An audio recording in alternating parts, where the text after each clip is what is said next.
Hello all. इस lecture में हम एक फाइनल अकाउंट का एडजस्टमेंट करेंगे। Cash withdrawn bye proprietor. तो देखो, मैंने आपको पहले ही बताया था कि मालिक बिजनेस से अपने घर कुछ भी चीज ले जाता है तो डेबिट क्या होता है? Drawings account. ठीक है। मान लो कितना कैश मालिक ले गया है अपने घर, 2,000 रुपये ले गया है ऑफिस से निकाल के। ठीक है। तो drawings account debit to credit किसको करोगे? जो चीज ले जाता है। अगर फिक्स एसेट ले जाता है तो फिक्स एसेट क्रेडिट करोगे, फर्नीचर ले जाता है तो फर्नीचर को क्रेडिट करोगे, मशीन ले जाता है तो मशीन को क्रेडिट करोगे। ऐसे ही अगर वो कैश ले जा रहा है तो कैश को क्रेडिट करो। और अगर बैंक से ले जा रहा है, चेक चेक काट रहा है अपने नाम का, तो वहाँ बैंक को लिख दो, बैंक को आप क्रेडिट कर दो। तो और यहाँ पे एंट्री कितने अमाउंट से हो जाएगी? 2,000 अमाउंट, 2,000 रुपये से हो जाएगी। अब इस जनरल एंट्री से आपको पता चल जाएगा कि इसका फाइनल अकाउंट में क्या एडजस्टमेंट होगा। ड्राइंग आपको पता है कि कैपिटल में से घटती है, डिडक्ट फ्रॉम कैपिटल। और ये आप काम कहाँ करोगे? ये आप करोगे बैलेंस शीट के अंदर, लाइबिलिटी साइड में, जहाँ बैलेंस शीट बनाते हो। और कैश में से घट जाएगा या बैंक में से घट जाएगा, ये कहाँ पे होता है? आपका एसेट साइड में होता है, बैलेंस शीट के अंदर। और वहां से आप एसेट में जहाँ पे कैश लिखा हुआ है, वहां उससे आप इसको डिडक्ट कर दोगे।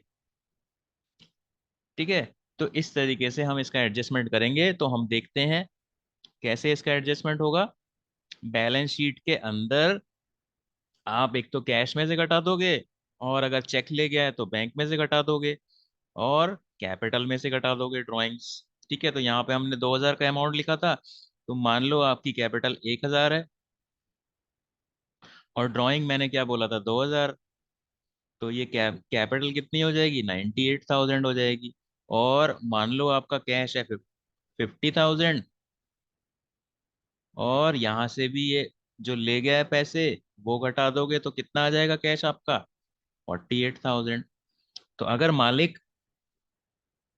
अगर मालिक कैश ले जाएगा अपने घर, ऑफिस से या बिजनेस से, तो ये एंट्री होगी और ये इसका एडजस्टमेंट होगा।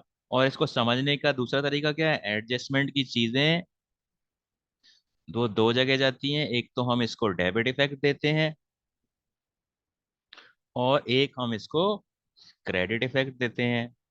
ठीक है। तो यहाँ देखो, कैपिटल क्या है? लाइबिलिटी में सारी चीजें जो होती हैं उनका क्रेडिट बैलेंस होता है। तो क्रेडिट बैलेंस वाली चीज से आप घटा रहे हो, तो आप कौन सा इफेक्ट दे रहे हो? आप इसको डेबिट इफेक्ट दे रहे हो। डेबिट इफेक्ट दे दिया 2,000 से। उसके बाद यहाँ एसेट में सारी चीजें कौन सी होती हैं? सब चीजों का डेबिट बैलेंस होता है एसेट में। और किसी डेबिट बैलेंस वाली चीज से आप किसी चीज को घटा रहे हो, तो आप क्या कर रहे हो? आप इसको क्रेडिट इफेक्ट दे रहे हो।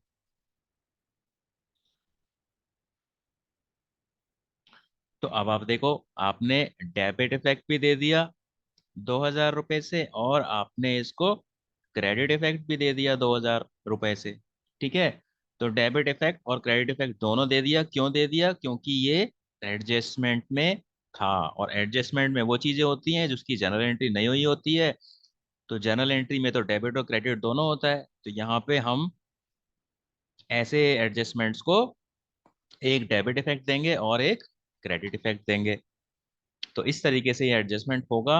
And that is it for this lecture. Thank you.